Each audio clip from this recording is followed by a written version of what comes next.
Welcome to the annual HMIS review session. This webinar is 31 minutes long.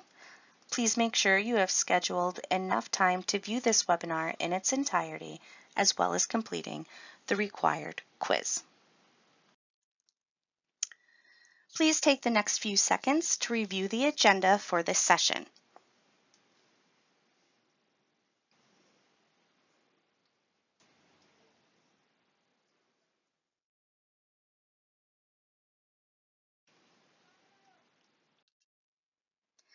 Our website has a plethora of useful resources to ensure successful HMIS data entry and reporting. It is also where we put the most recent version of all forms, such as intakes, updates, and request forms. Bookmark caresny.org or save it as a favorite on your web browser. We have updated our policies and procedures manual for 2019. To keep up with HUD standards as well as maintaining best practices, we have added a few new policies and formalized a few others. This updated manual is available on our website, and we strongly encourage you to download it for your records. Due to staff turnover within agencies, it is extremely difficult to keep an updated contact list for the purposes of information notifications. It is now required that each agency designate one staff person to act as the agency administrator. Every agency will designate a staff member to be the agency administrator or lead contact for the agency. The agency administrator will be offered additional training and will be responsible for the data quality, security, and privacy of the agency's HMIS system along with the system administrator. In the absence of a designated officer, this role will default to the agency executive director.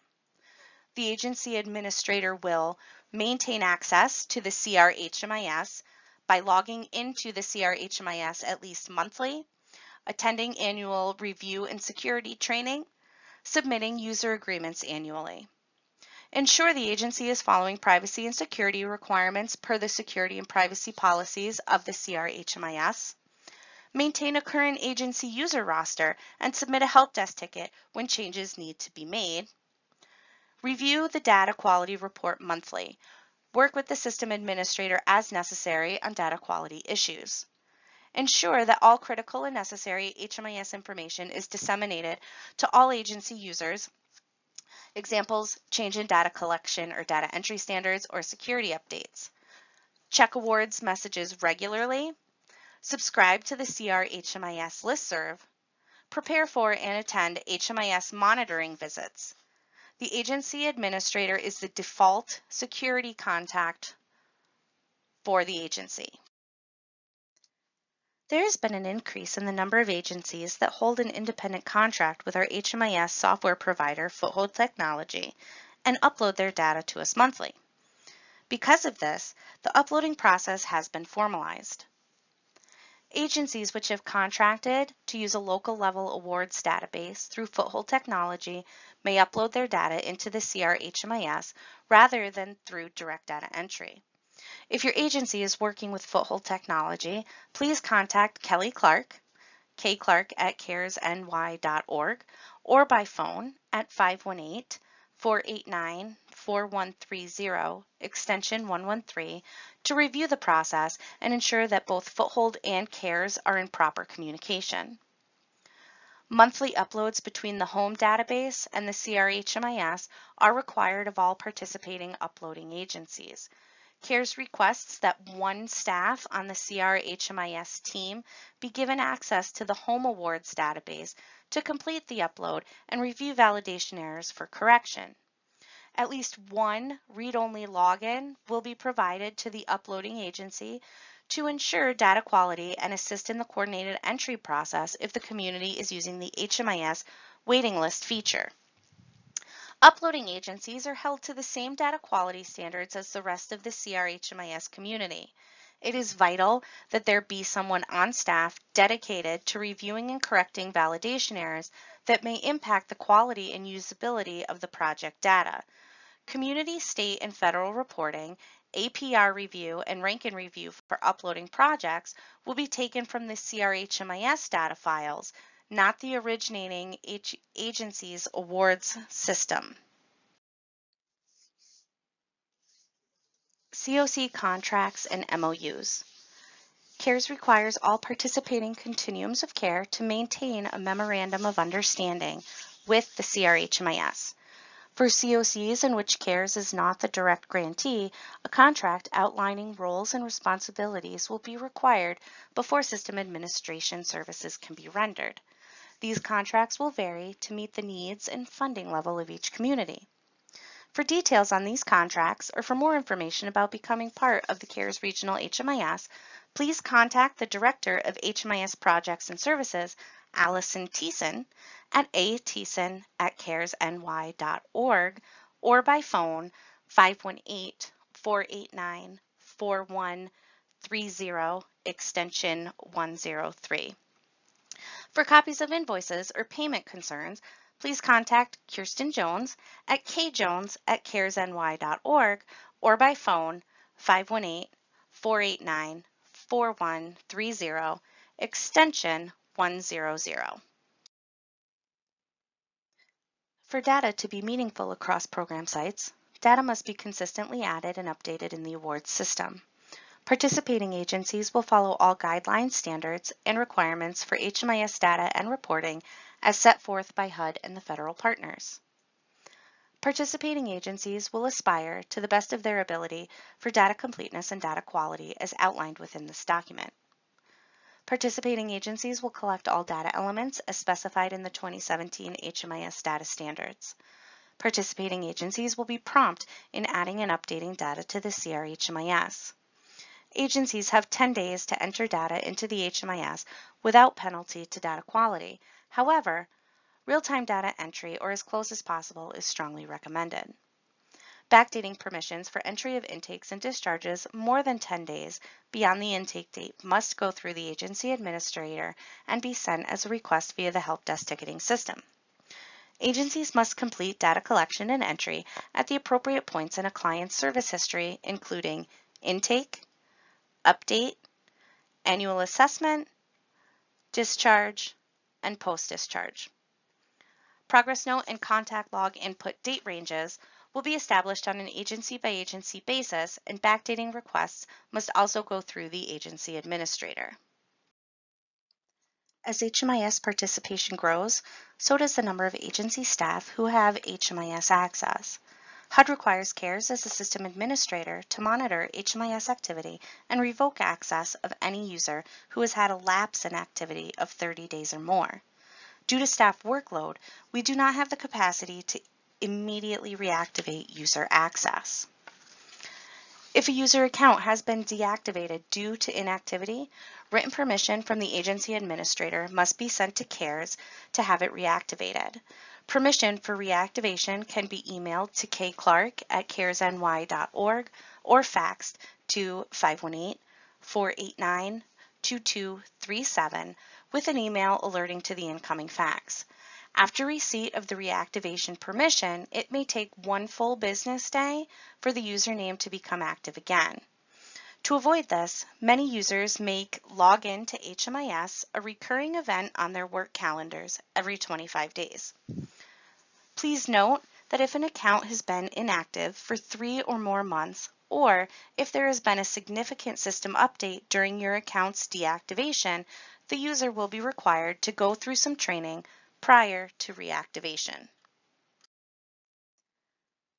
We have updated our reporting policy to reflect the change from AHAR to LSA. Continuum-wide aggregate data will be provided to HUD annually as required through the HMIS Annual Performance Report, Longitudinal System Analysis, and COC grant application. LSA data accepted by HUD will be made available to the COCs. This is public information, and a copy of the latest and historical reports will be provided to anyone upon written request. These reports are also published to the CARES website. Currently, using HMIS for coordinated entry is only strongly encouraged by HUD. However, historically, when HUD strongly encourages something, it eventually becomes a requirement. Again, to remain consistent and in line with current best practices, we have created a new policy regarding the use of electronic waiting lists. The award software, which is used for the CRHMIS, has the ability to create electronic waiting lists in order to facilitate and manage the continuum of care in the coordinated entry process. While there are several ways electronic waiting lists can be utilized, specific protocols must be in place before the HMIS team can assist the COC with development and implementation of electronic waiting lists within the CRHMIS. These are listed below. 1. The COC must submit a protocol for the management and monitoring of the electronic waiting list to the HMIS system administrator for review and comment and codify the final procedure in a published coordinated entry policies and procedures document. Number 2, the COC must provide a copy of the consumer release that will be used with the coordinated entry and the electronic waiting list. Once these steps have been completed, the CRHMIS staff will work with the COC to build and monitor electronic waiting lists within the HMIS to support the coordinated entry process. The CRHMIS has formalized the process for requesting data pulls or changes to the HMIS project structure. All requests must be made in writing, and when possible, the applicable form must be emailed to hmis@caresny.org for processing. Requests made via email, phone call, or in person need to be formalized with a request form for evaluation and processing before fulfillment. Request forms can be found at caresny.org/crhmis/HMIS-requests. These forms are updated periodically, so please go directly to the website at caresny.org for a fresh download each time a new request is completed. Incomplete or out-of-date form versions will be returned to the sender for revision prior to processing. Request forms have been created for the following types of requests: data, including reports outside of already scheduled reporting, project setup, project consolidation, user setup, adding, removing, or updating current user permissions, and bed unit creation. Let's take a look at what each form looks like. All requests for ad hoc reporting, new scheduled reporting, or changes to existing reporting must be made using the HMIS data request form. The CRHMIS team requests 5 business days to complete all data requests. If the request is more urgent and requires immediate attention, please make sure to note that in the body of the request email. All requests to set up a new project or modify an existing project must be made using the HMIS project setup form. The CRHMIS team requests 5 business days to complete all project setup requests. If the request is more urgent and requires immediate attention, please make sure to note that in the body of the request email. We are currently finishing the layout of the project consolidation request form, and it will be available on our website soon. An email including instructions on how to complete this form will be sent out once it is available. All requests to set up or modify a user within an agency's HMIS division must be made using the HMIS User Access Request form. The CRHMIS team requests 3 business days to complete all user setup requests. If the request is more urgent and requires immediate attention, please make sure to note that in the body of the request email. Removing a user login requires only an email from the user, a program manager, or the agency administrator. All requests to create new beds or modify existing beds must be made using the HMIS Residence Unit Request form. The CRHMIS team requests 5 business days to complete all bed unit setup requests. If the request is more urgent and requires immediate attention, Please make sure to note that in the body of the request email. Now I want you to grab a pen and a scrap sheet of paper. Don't worry, I'll wait. I always want to sing the Jeopardy theme song while we're waiting here, so it's not just dead silence. Okay, are we ready? Number your paper from 1 to 10, and I'm going to ask you a few questions about what we just reviewed. I want you to write down the answer for each question. Really do this because the answers to each question are required to be submitted along with your signed user agreement. Question 1, true or false? If an account has been inactive for 3 or more months, or if there is a significant system update during your account's deactivation, the user will be required to go through some additional training prior to reactivation. So I want you to write true or false on your scrap piece of paper. Question 2. What is the name of the staff person designated at each agency to act as the lead contact for CARES HMIS staff? A, Agency Administrator. B, HMIS Administrator.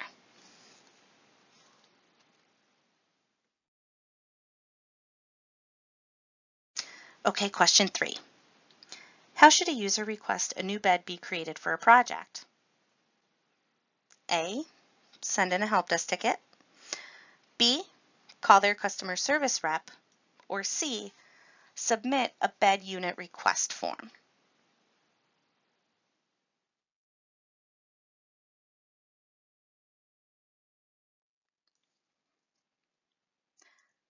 HUD updated required information regarding bed inventory, known as residence units and awards, back in April to allow inventory data to be included in annual reporting, as well as working toward the goal of having the HIC being generated from HMIS. Because of this update, we have had to put restrictions on allowing projects to have extra beds and awards. With these new restrictions, it is imperative that data entry is completed within the required 10-day window, as well as being completed in chronological order.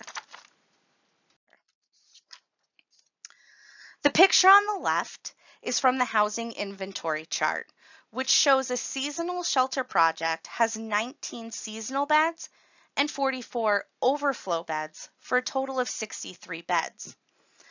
The picture on the right is from a residence units report pulled from awards, which shows the same seasonal shelter project has a total of 92 beds and only 45 are currently occupied.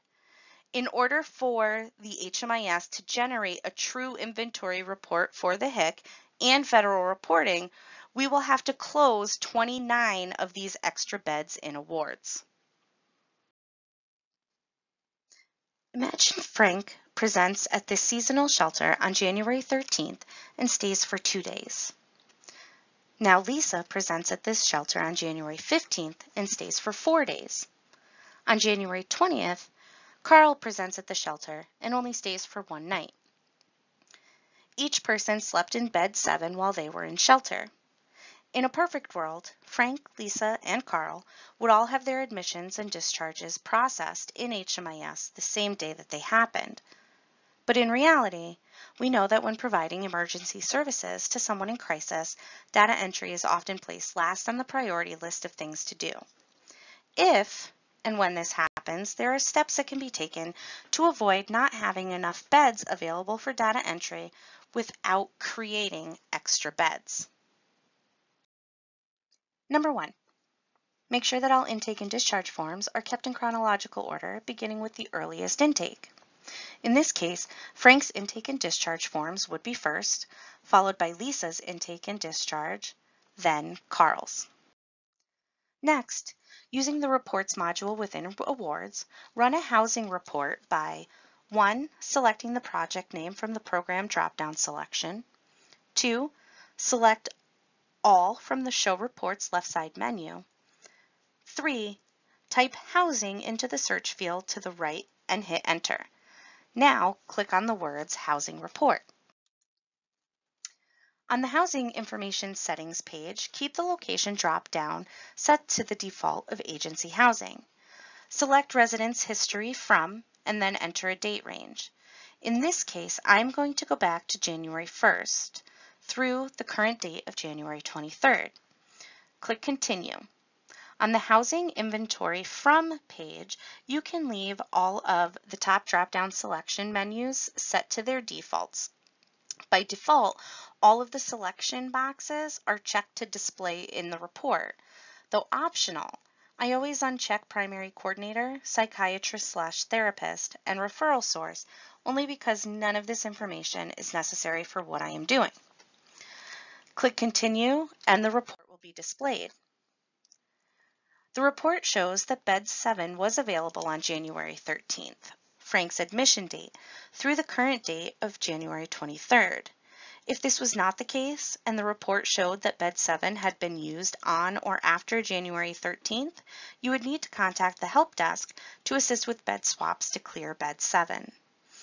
We can now move forward with our back data entry by processing Frank's admission followed by his discharge, and then moving on to Lisa followed by Carl. Now let's switch gears and talk about household composition and awards and what causes errors in household types and relationship to primary client. In an HMIS database, there are 3 types of households. Households with only adults, meaning either a single person, an adult couple, or possibly a parent with an adult child or children. Households with at least 1 adult and 1 child. And households with only children, meaning that every member in the household is under the age of 18. There are also 3 types of household errors that can occur when performing data entry. The household type is blank, household type is unknown, and an incorrect household type, meaning the household type should be a household with at least 1 adult and 1 child, but is reporting as a household with adults only. When we are talking about housing type missing altogether, this is usually the result of the head of household's admission date and household start date not matching. Remember, household start date is the date that the client became part of a household, whether their own or a part of a current client's. For the head of household, the household start date will always be the same as their admission date. Incorrectly adding additional household members can also lead to household composition errors. This admission shows a baby being admitted into a project. We can tell that the user who processed the admission started by creating a new intake rather than adding the child through the household composition module. The quick way to tell this was the case is that type of residence and income are displayed. These elements are only asked of the head of household and adult household members. Based on the birth date that was entered, December 1st, 2018, this child is not an adult, so these data elements are displaying because the system is assuming that this is a head of household. If a user begins to process a household member's admission as a new head of household, it can be corrected before the process is completed. Once you get to the household composition portion, select Join an existing household rather than create a new household. Then follow the prompts to attach them to the correct head of household. First, type the first and last name of the correct head of household and click Continue to search. Next, select the correct head of household from the search results by clicking the radio button next to the head of household's name. Then indicate whether or not they are living with the head of household, select their relationship to the head of household, and enter the date they became a member of the household in awards. Remember, this date can be the same as the head of household's admission in household start date or later, but it cannot be before the head of household's admission and the household start date. Adding additional household members but not processing their admission and awards will cause an incorrect household type to display. In this scenario, Ben has a household type of adults only, which is incorrect because his daughter Kelly lives with him. We can see that Kelly has been added to the household when looking at his household composition. We can also see that Kelly has not been admitted into the project in awards based on the green person icon to the right of Kelly's information. This error can easily and quickly be corrected by clicking on that green person icon. When clicked on, a pop-up is displayed asking if you would like to admit Kelly into this project. At this point, select Yes, and an admission record will display to be completed for Kelly. Okay, now let's take out that piece of paper that we used earlier and answer the next few questions. Do you have your piece of paper? Ready? How many different types of households are there in HMIS? A, 3, B, 4, or C, 6? When processing back data entry, the data should be entered A, chronologically starting with the earliest admission, B, chronologically starting with the most recent admission, or C, there is no standard way to enter back data.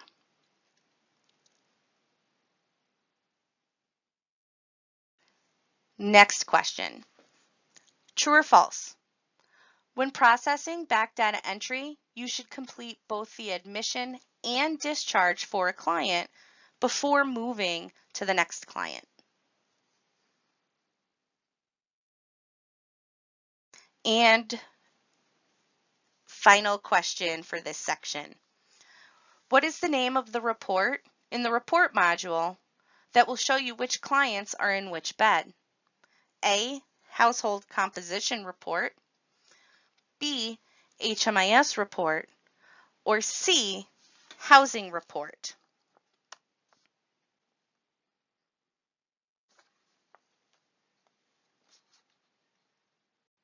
Okay, you can push your paper off to the side again.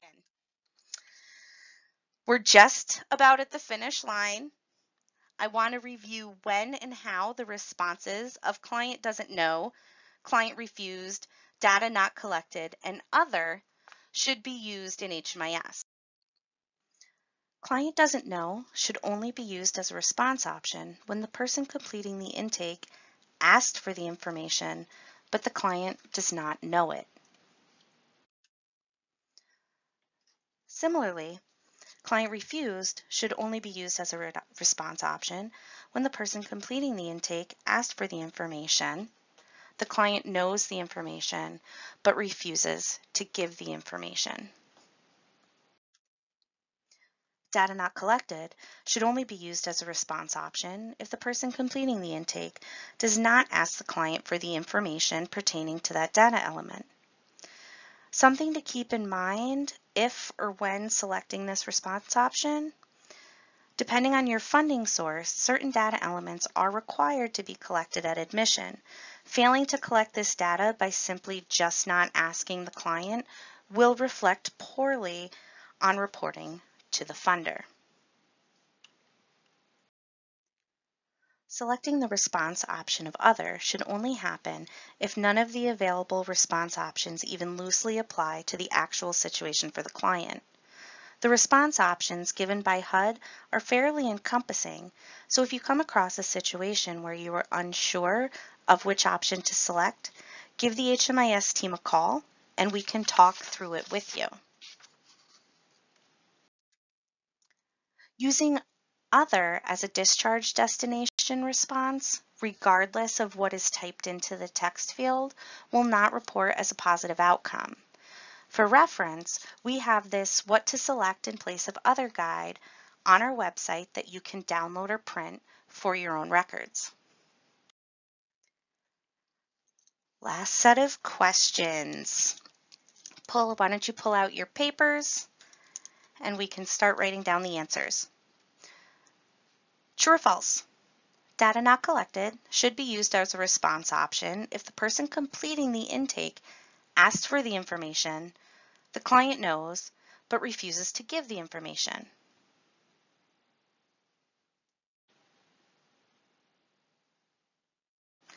Next question.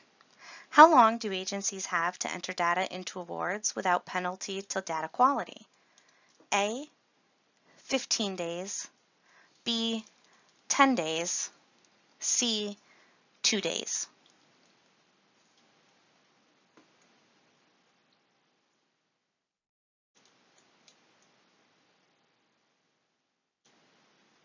And final question, true or false? Residential projects can have as many beds in an HMIS as they want.